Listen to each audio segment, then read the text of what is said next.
Hello, my name is Madeline Ginder, here presenting the case study for EDL 850, that is Module 12. So first, what we know about this case study, I am playing the role as Keith Sample, who is a principal at St. Regis School, and it is my third year being a principal in this building. St. Regis is located in a small town where we serve students from kindergarten to 8th grade, totaling about 420 students who are enrolled. The school has an annual budget that provides basic materials for teachers, with an additional small amount left over to purchase computers or new software for the library and for classrooms.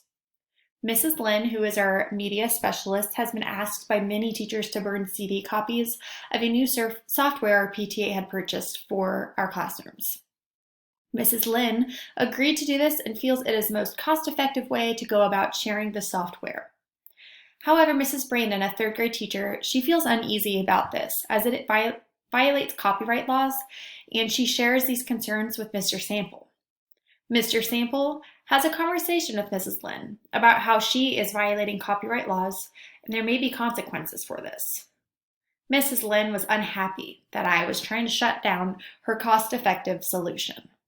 So that's where we've left off, and now it is up to me on what to do as my next step. First, there are legal and ethical issues involved. The legal issues is that Mrs. Lynn, the librarian, is violating copyright laws, and she's potentially putting the school and district at risk. On the other side, as ethical reasons, Mrs. Brandon, the third grade teacher, she doesn't feel comfortable about being aware of these violations in her building. Mrs. Lynn sees no issue in what she's doing. Multiple teachers are now at risk accepting the software. And finally, there's no breach of contract, and there were no actions of harassment or anything against discrimination. So, in summary, what happened in one sentence? The media/library specialist, Mrs. Lynn, is putting St. Regis School and the entire school district at risk by violating copyright laws through the act of copying and distributing a software to teachers within the building. So here I am synthesizing the facts. The people involved include myself, Mr. Sample, who's the principal at St. Regis, Mrs. Lynn, who's the library specialist who is burning these CDs, Mrs. Brandon, who is the concerned third grade teacher, Mrs. Williams, who's the third grade teacher, basically the teaching partner of Mrs. Brandon, who accepted these copies of the software, Mrs. Evans, who's the PTA president. She's aware of these copies and thinks it's a great idea to stretch the cost of them. PTA members are involved, other staff members at St. Regis are involved, the students especially, and now our superintendent. This is taking place at St. Regis School, which is located, as I said earlier, in a rural area about 25 minutes away from the city. And finally, the program here is a kindergarten through 8th grade public school. We do have a special education program within the building with only 2 teachers total serving that, and 2 general education teachers per each grade level.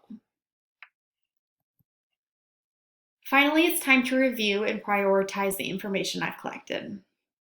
First, the conflict could very well cause tension within the climate of the building, and also we are putting our children at risk, exposing them to their teachers basically breaking copyright policies and laws. However, the situation could be even more damaging to our teachers, school, district, and community if nothing's done. I still need to consult with our superintendent and our district lawyer to ensure that they are aware of the situation.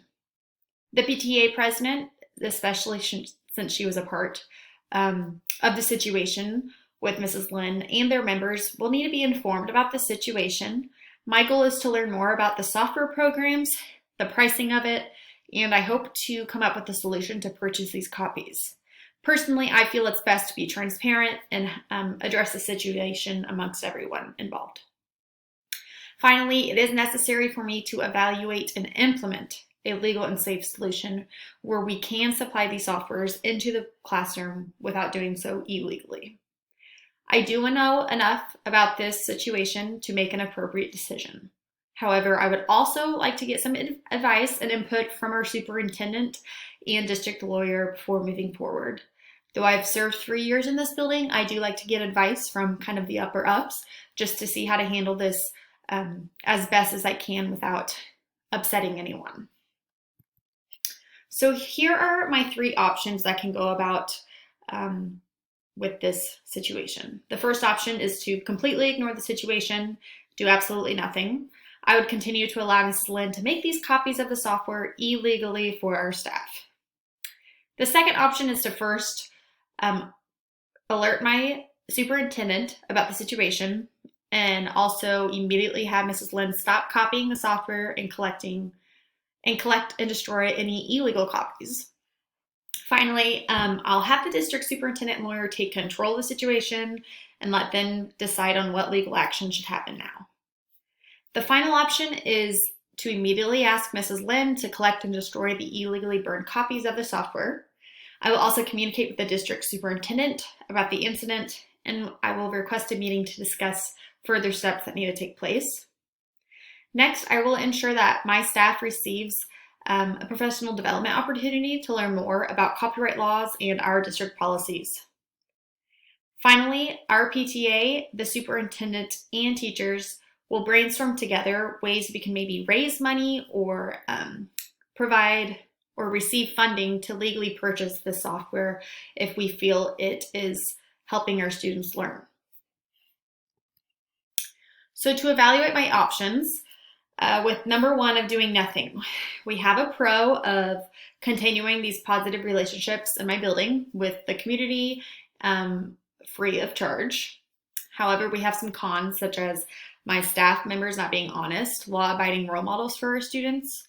Mrs. Lynn will still be continually violating these copyright laws, and I could potentially destroy my relationship with Mrs. Brandon, and she may take it upon herself to report about the copyright violation.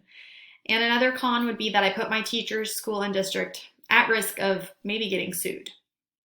With the second option of getting the district involved, one pro could be that our teachers are finally no longer violating any copyright laws. However, a con could be that I ruin relationships with these teachers and PTA as I kind of give control to the district about how to handle it, which affects the school climate. And another con is that I'd be spending more money on the software. Finally, with option 3, where I destroy the copies, we have professional development sessions regarding copyright, and we find alternatives to purchasing this. Some pros include that the staffs receive appropriate training about copyright laws and our policies. Another pro includes that we are no longer violating copyright laws, and an alternative solution of legally obtaining the software would promote adult success. Some cons of this option would be, again, ruining these relationships with teachers, affecting the climate, and again, spending more money. I think the best option here would be option 3. First, all stakeholders are being involved by communicating with the district, PTA, president, staff, PTA members about the situation and what our next steps and options could be. Illegal copies of the software are being destroyed. This ensures copyright policies are still being followed. And finally, I've implemented creative options by receiving advice from the district, implementing necessary professional development to remind staff about copyright policies and consequences of breaking them, and by finding alternative ways to raise money to purchase the software. So to implement my decision, I would first contact the district about the situation, communicate my concern, and ask for any advice to successfully handle this without burning bridges with my staff members. Second, I would communicate with Mrs. Lynn that I have contacted the district and I will request her to collect and destroy all legal copies of the software per district policy as soon as possible. The third step would be to schedule an upcoming professional development meeting for my staff to be educated about our copyright laws and policies. The fourth step of implementing my decision would be to invite staff, the superintendent, and all parents to the next PTA meeting to discuss our ways we can fundraise or receive funding to purchase the software teachers want legally. And finally, I would review and definitely reflect our school and district policies regarding copyright and make any changes where necessary to promote student, adult, and success and well-being. Thanks for your time. I really enjoyed this course with you and wish you all good luck.